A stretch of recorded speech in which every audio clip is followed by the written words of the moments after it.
Okay, so we've sewn the nose piece on. Remember, we're doing this on the back side of the flannel piece. Now we're gonna take our cotton top and we're gonna put our front sides together. You can go ahead and trim all these. I forgot to do that before. Trim these, get them out of the way. Okay. So, depending upon your level of skill and comfort, you are welcome to pin these. The flannel will do a pretty good job of holding your cotton together, so you really don't need to. I have found that starting on the bottom, away from the nose side, is going to be a little easier. We are going to be flipping this inside out, so we need a little hole at the bottom. So I have my elastic. Don't forget to put your elastic in when you're sewing. I've already done that a couple times. So like I said before, I'm going to use a 1/4 inch seam allowance for my sewing. So depending upon your machines, where that lines up, you can measure that. Doesn't have to be exact. So again, we're going to put our foot down. I like to lock my stitch forwards. I'm going to go forwards and backwards a couple times and then go ahead and get ready to sew. So I'm going to go all the way over. Right before I get to the corner, you see it on this side? I'm going to take my elastic and just go ahead and stick that in right into this corner right here.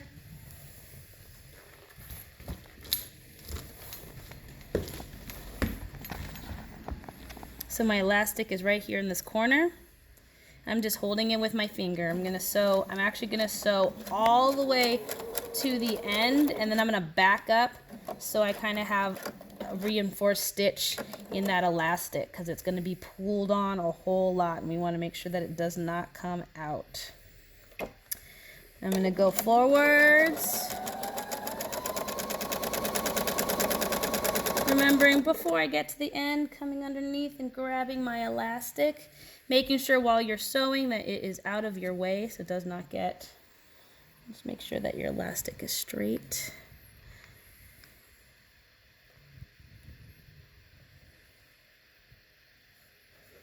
I'm going to hold it right here, continue all the way to the end, back up a little bit. Go forward, I'm going to turn, and I'm going to continue forward. Now you notice I'm not sewing over my ribbon, but I do want my ribbon to be as close to the top of the nose as possible. I have found that if it's too low down, it does not work very well. We're getting our second piece of elastic.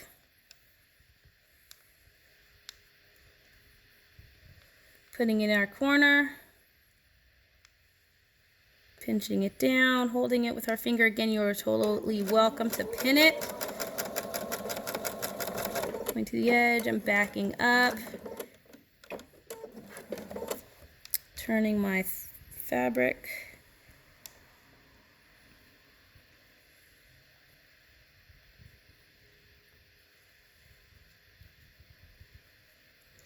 Go forwards. This is our last corner.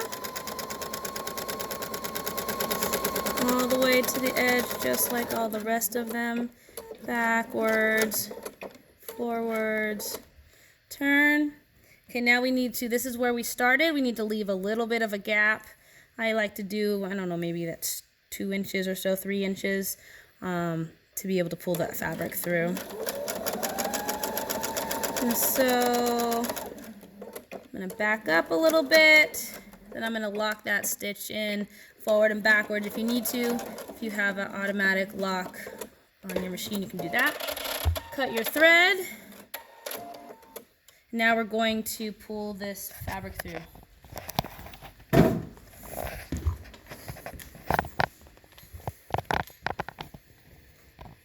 So we have the elastic in here, which actually makes this part a lot easier than normal. So just pull that elastic through the center,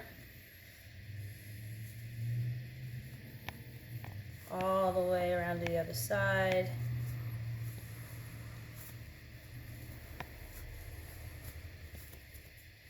pull these corners out with the elastic. Does not have to be perfect. Doing this for speed. Pull those corners out. Now the fun part, I'd like to say, is doing the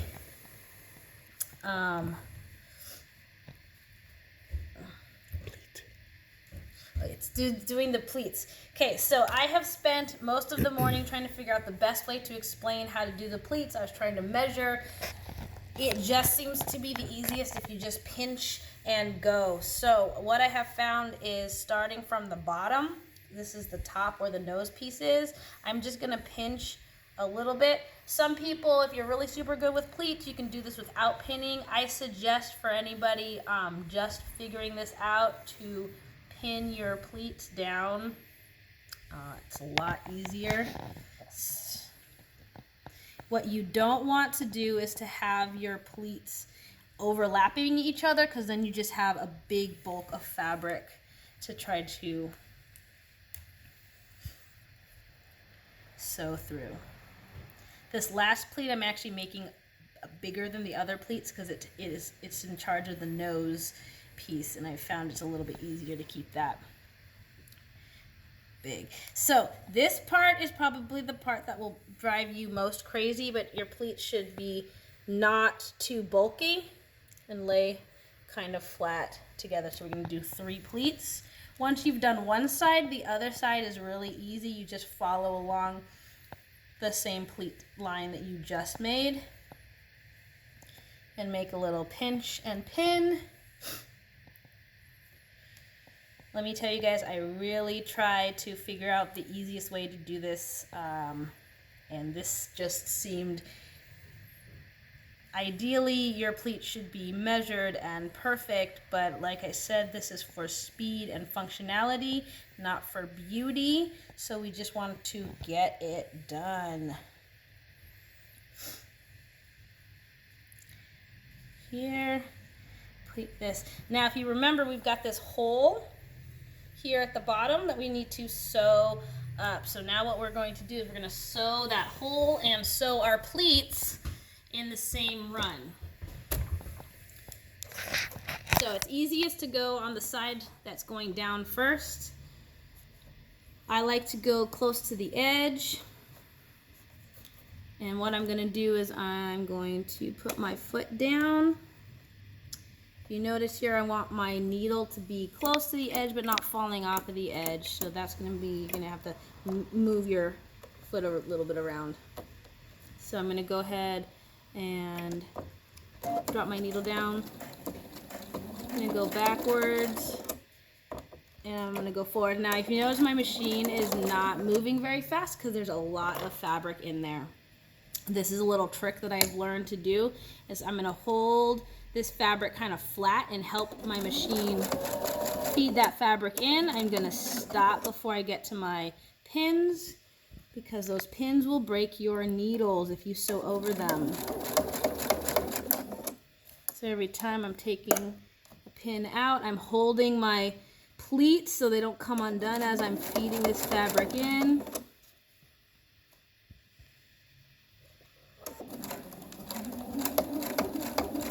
All the way to the end here.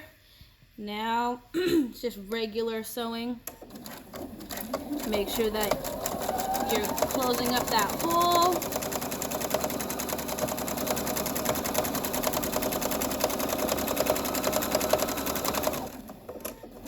Okay, now we're going to go uphill on these pleats now, so it's really important you kind of tuck that fabric in. So I'm holding, getting that edge in. If you notice my machine, every time I lift up off my foot pedal, my machine brings my foot a little bit up, so it helps me get fabric under. If your machine does not do that, you will need to lift your foot up a little bit to get your fabric tucked underneath the front of your foot so it doesn't bunch up on you.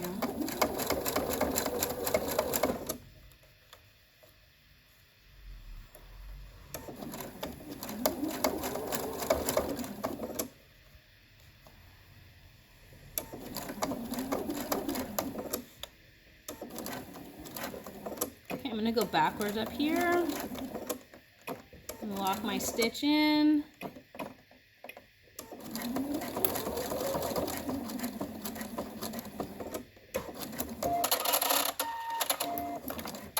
So that's the basic structure of the mask. So this next part is just if you feel comfortable using the elastic for people that are doing the kits that I'm giving you. If this part elastic can be a little crazy. If you don't want to do this part, if you bring me back your mask, I'll be happy to do this part for you. So we're going to take our last little bit, 3.5 inches. I'm going to find the center of this 3.5 inch piece, and I'm going to pin it just so I know where the center is. Doesn't have to, don't poke yourself. So there's that center. I'm going to find the center of my mask, and I just want to keep my centers even so that they'll pull. So what I'm going to do now is I'm going to put my finger here. I'm going to pull this, and I'm going to go ahead and let it go, and I'm going to pin it where it goes right here.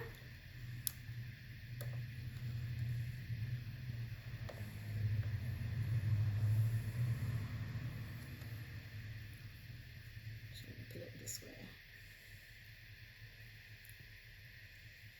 There we go. And I'm going to sew this right here. So if you have a utility stitch, it's a reinforced stitch, I suggest using that. Otherwise you can just sew a couple times back and forth across the elastic so that it will not come up. So the reinforced stitch is going to go forward and backwards a couple of times. So it moves forward once, or it moves forward twice and backward once, so it's going over its stitches a couple of different times. So I'm still, even though we're doing a reinforced stitch, I'm still going over it a couple times because this elastic's going to get pulled.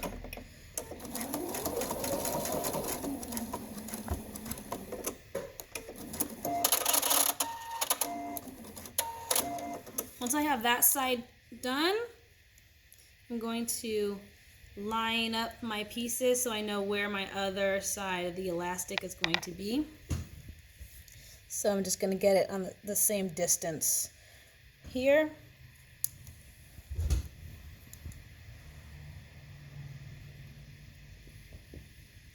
Pin that. I'm going to do the exact same thing that I just did, forward and backwards on the machine. Once I have it, I can take this pin out right now because the machine will hold the elastic since I am not pulling on it right now. It's not going to go anywhere.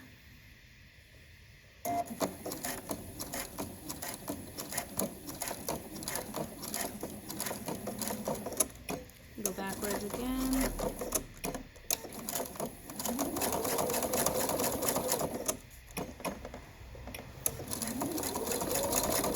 Okay, now this is the fun part of elastic. Takes a little finger strength. So I've got my two sides done. I can take my pins out. So what I'm going to do now is I'm going to use a zigzag stitch. And I'm going to pull this straight, and now I have to hold it taut as I'm sewing so that when it's all sewed together, it will bring the fabric together. So this is the part that sometimes can be a little frustrating for people when dealing with elastic. So I'm going to first lock my stitch at the front because I need to hold on to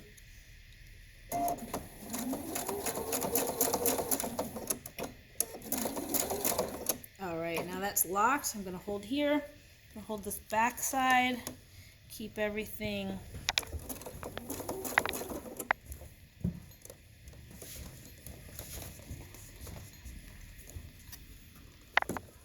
lined up as much as possible.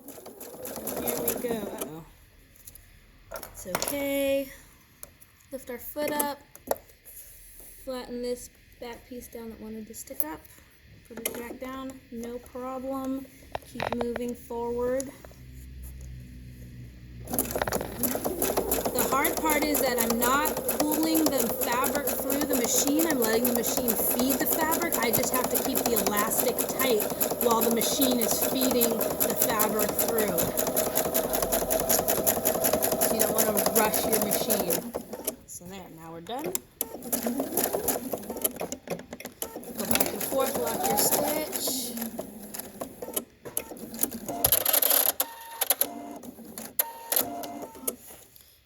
We have a done emergency fabric reusable mask.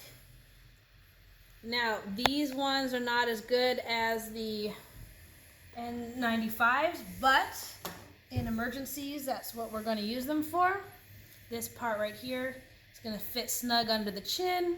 We've got the nose bridge here to be able to get folded. Ear going over the ears. These can be tightened if they need to, knotted, to make a mask. So if you have any questions or anything, you can message me. I'm going to be making kits for people because there's a bunch of people sewing machines without any fabric. I have plenty of fabric, but I only have my 2 hands. So I'll be making kits. I'll be posting this, and that's it. Okay, see you later from the Fabric Mermaid. Bye!